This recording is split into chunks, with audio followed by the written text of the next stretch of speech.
Welcome to the deep dive.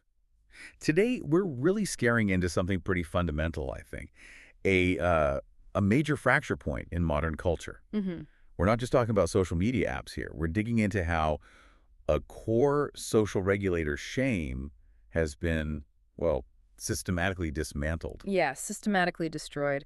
And what's risen up in its place, something, well, the analysis calls it a chilling new religion of performance. Exactly. And if you're participating in the digital world at all, which, let's be honest, is basically everyone listening, Right, all of us.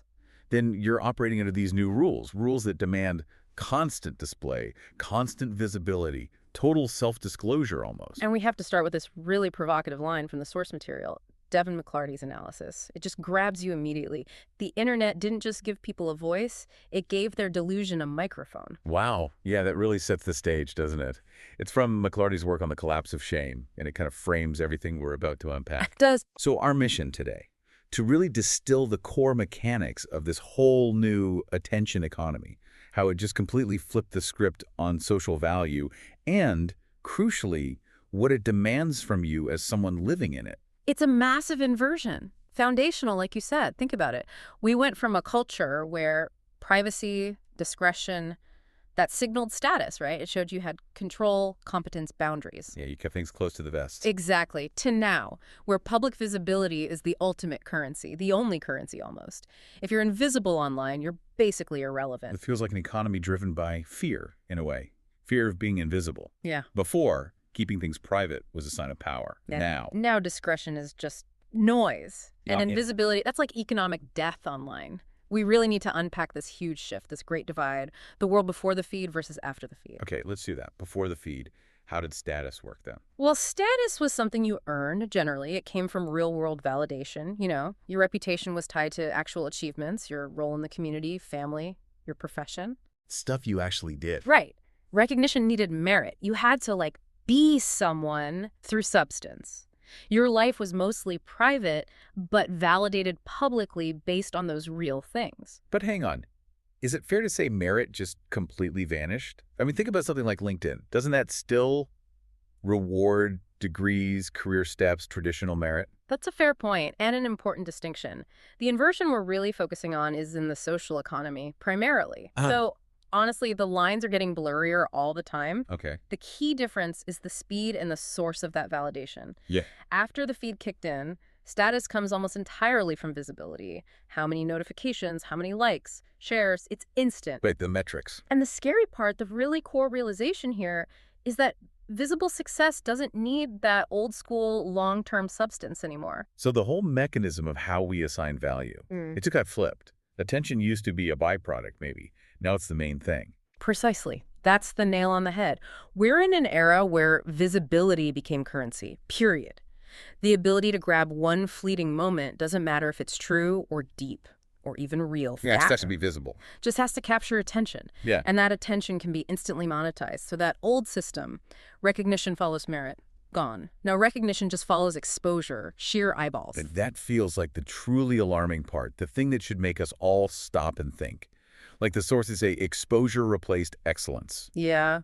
You don't need genuine merit for visibility anymore. You just need a moment, a spectacle. And the tech itself, the platforms, they seem designed to actually devalue the slow, hard work that excellence requires. And it's not passive, this environment. It's aggressively enforced by the technology itself. Right. If that historical flip is the context, then the performance loop is the engine. It's the behavioral machine the platforms use to condition every single one of us. Every user, whether posting or just scrolling. Every user. It sounds a bit dystopian, I know, but think about how it works. We're talking about algorithms essentially acting as the moral compass of the internet. And that compass points relentlessly in one direction. Yeah. Engagement, whatever the cost. Okay, but how does the tech enforce that? How does it make us behave this way? Because the algorithm has one single overriding priority, and it trumps everything else we might care about: accuracy, nuance, kindness, truth. The critical thing to get is this. The algorithm doesn't care about truth. It cares about tempo. Tempo, Speed, The the velocity of emotion. Exactly. Tempo is the rate, the intensity of the emotional signals you put out, and the response you get back. The faster and more intense the emotion, joy, outrage, fear, whatever, the higher the engagement. And high engagement means people stay on the platform longer. Which is the whole business model, right? So the algorithm is structurally designed from the ground up to prioritize that emotional speed above everything. It needs that acceleration. So if I'm trying to create content or even just participate, I'm being trained, like Pavlov's dogs almost, to be faster, louder, more extreme, just to feed the algorithm's need for speed. That's exactly it. And the platforms are masters at tailoring this conditioning. Look at the different ones they train users to exaggerate specific types of performance. TikTok, for example. Right. TikTok is all about performance, isn't it? Short, fast, looping visuals, pure sensation. Pure, sensational performance, that's what it rewards. Quick hits, rapid stimuli. But what about platforms needing longer watch times? Like YouTube. You can't just loop a 15-second clip for 20 minutes. Good point. YouTube needs sustained attention, minute after minute. So it pushes for a kind of deeper, simulated intimacy. It fosters those parasocial relationships where you feel like you know the creator. Oh, okay. So it rewards intense confession, revealing vulnerabilities, pulling back the curtain on personal struggles. That's what keeps viewers invested for the long haul. And then you've got the public battlefield, Twitter, or X now. That seems built purely for friction. Yeah. Oh, absolutely. It's engineered top to bottom to reward outrage. What goes viral fastest? Polarizing takes, harsh critiques, aggressive call-outs. Conflict sells. It fuels those feedback loops, maximizes emotional tempo. It taps right into our tribal us versus them instincts. It's incredibly effective. So the bottom line is, Yeah.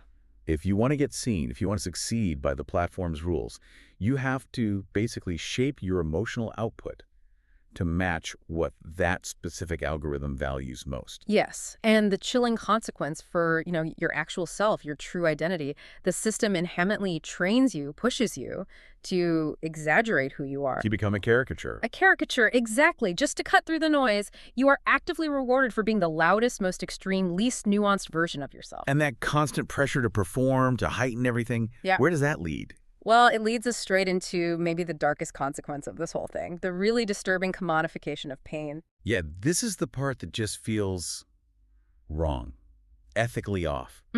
That line between your private life and what's considered a public asset, it seems like it's been deliberately erased. Completely dissolved, personal experiences, even really deep trauma, things that used to be sacred, private, now they're just seen as raw material, marketable content, ready to be packaged and sold. So something that used to be a private struggle, something you'd need time and safety to process. Now the incentive is immediate. Externalize it, package it, perform it for an audience. Turn that vulnerability, that pain, into a content stream you can monetize. The sources are incredibly stark here. Trauma is no longer healed, it's monetized. Monetized instead of processed. And we see the evidence everywhere in how things get rebranded, right? Difficult life circumstances get these marketable, almost aspirational names. Like what? Well, living in your car because you're broke. That gets rebranded as minimalism or glamorous van life. A really painful breakup. That's not just loss anymore. No, it's a multi-part content series. Or the origin story for your personal brand refresh. It's unbelievable. That requires such a huge internal shift, though. A complete surrender of personal boundaries. Yeah. You're basically turning your entire inner life into fodder for the content machine. And this, the analysis argues, is the ultimate expression of what it calls the poverty of meaning. Poverty of meaning, explain that. Meaning, true meaning, is supposed to come from hard, internal, private work, right? Reflection, maybe spiritual practice, real connection with your community, difficult stuff. Yeah, it takes effort. It's not instant. But if you're constantly pushed to upload meaning, to perform your journey, perform your insights for public validation, you skip that hard internal work entirely. You're looking outside for something you can only really find inside. Exactly. You're constantly hitting refresh on the feed, looking for the audience to tell you if your life, your pain, your meaning is valid. You're building your sense of self on incredibly shaky ground. Building your house on rented land, like you said earlier. Yeah. Constantly seeking external approval. And if the goal is always faster emotional tempo and the requirement is minimal creative effort, well, what's the most efficient way to generate that kind of high engagement, low effort content? Let me guess. Conflict. You got it. Tap into what the sources call the gossip economy. The gossip economy. Yep. Okay, sounds ominous. A system built on Destruction, not creation. Why is that so efficient? Because it's cheap and it works. It's a low-cost, high-margin strategy. Think about it. You don't have the expense, the risk, the effort of building something original. Right. Creating something new is hard. Very hard. This economy thrives purely on negative engagement, conflict, drama, public call-outs, watching people fall. It runs on negativity. The analysis used a really powerful contrast there, didn't it? Between building and breaking. It did, and it's brutal but rings true. When you can't build, you break. Building takes time, skill, resources. Breaking something or someone, much easier. Just requires observation and maybe an inflammatory comment. And the other one, when you can't create, you comment. Same logic. Creating is risky. Takes talent. Commenting, especially negative commenting. Minimal production cost. Zero creative risk. Potentially huge engagement payoff. Maximum emotional tempo for minimum effort. So the efficiency comes from basically hijacking someone else's work or reputation. You use their audience, their controversy, their success as your raw material. Precisely. You leverage their existing platform, their name recognition, their misfortune, maybe, for your own gain. You're outsourcing your content needs to someone else's drama. That sounds incredibly parasitic. It is, and the source material points to specific areas where this model is really perfected. It mentions the observation about the black digital space, for example, where attention has become the primary currency and outrage has become a reliable source of income. So it's not about critique or journalism. No, not informed critique. It's about manufacturing conflict because conflict pays the bills. It drives clicks, views, engagement. It's profitable drama. It's genuinely terrifying because it feeds itself, right? Right. A whole ecosystem built on negativity. And the final verdict on this business model in the analysis, it's blunt and it should probably stick with you. It's not journalism, it's cannibalism. Cannibalism, wow. Yeah. It's extractive, it's destructive. It's designed solely to profit from tearing people down publicly. Public shaming as a business strategy. Okay, so this is pretty bleak. For anyone listening who's trying to navigate this digital world, maybe build something meaningful without getting sucked into this cannibalistic tempo, what's the path forward? Well, the analysis offers a really useful strategic choice, a framework. It says every participant, consciously or not, has to decide, are you operating as a creator or an architect? Creator versus architect, what's the difference? The creator is tactical, mostly short-term focused. They're chasing the fleeting moments, constantly reacting to the algorithm's latest whim, always trying to catch the next wave. Looking for that quick dopamine hit of viral success. Exactly. And they're perpetually dependent because, as the source notes, algorithms reward that lack of depth. The system actually favors the temporary, the reactive, the thing that burns bright and fast but doesn't last. That just sounds exhausting. Like constantly performing on a stage you don't own, always paying rent to the algorithm. That's a great way to put it. Building your identity, your business on rented land. The architect, though, they operate strategically. They see the reality we've been discussing, but they design for the long haul. For longevity. Yes, they build durable systems. They prioritize creating sustainable value that exists independently of whatever the algorithm wants this week. Okay, but what does that actually look like? If a creator is churning out 5 viral TikToks a day, what's the architect doing instead? The architect is focused on things they own and control. Proprietary infrastructure. Maybe building a dedicated mailing list, creating intellectual property they can monetize off-platform, fostering a community they moderate outside the main social feeds? Things that aren't subject to the platform's whims. Exactly. Or building a specific, deep body of work that has lasting value. The architect uses the platform, sure, but mainly for distribution, for outreach. Yeah. Their core value, their core asset, isn't dependent on those shifting platform rules. They're building a moat around their work. So the big risk for the creator is that constant existential dependence.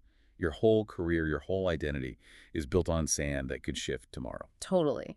Whereas the architect is playing the long game, they're betting that real substance, real ownership will ultimately outlast the frantic tempo the algorithm demands. It's a bet on durability over virality.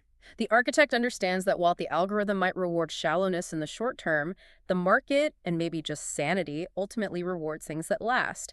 It's about designing your work, maybe even your life, to be resistant to that cannibalism we talked about. Which brings us right back to the beginning, doesn't it? To that cultural void we've created. The digital age, chasing endless engagement. It killed shame. That old regulator that kept certain things private, that enforced community norms. Yeah, shame had a function, even if uncomfortable. And in the vacuum left when shame died, the analysis says it birthed performance. The second public disclosure became profitable. The pressure to perform the self constantly became overwhelming. It replaced any internal compass, maybe.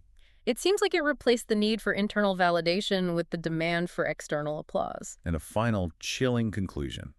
When performance becomes your identity, when those likes, shares, views are the only reliable measure of your worth, you fundamentally stop living for internal truth. And you start living for the feed. Just constantly feeding the machine. And the thing is, the feed is never full. The performance loop never ends. So if shame really is dead, and performance is the main language everyone speaks online, how do you even know what's true about yourself anymore? And you measure your own life. Right, when the only metrics that seem to count are external, dictated by the algorithm. What's the real price? The price to your privacy, your complexity, your genuine connections?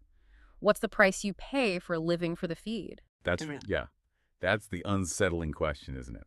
The one you really need to sit with if you want to think like an architect. What is the cost to your genuine self?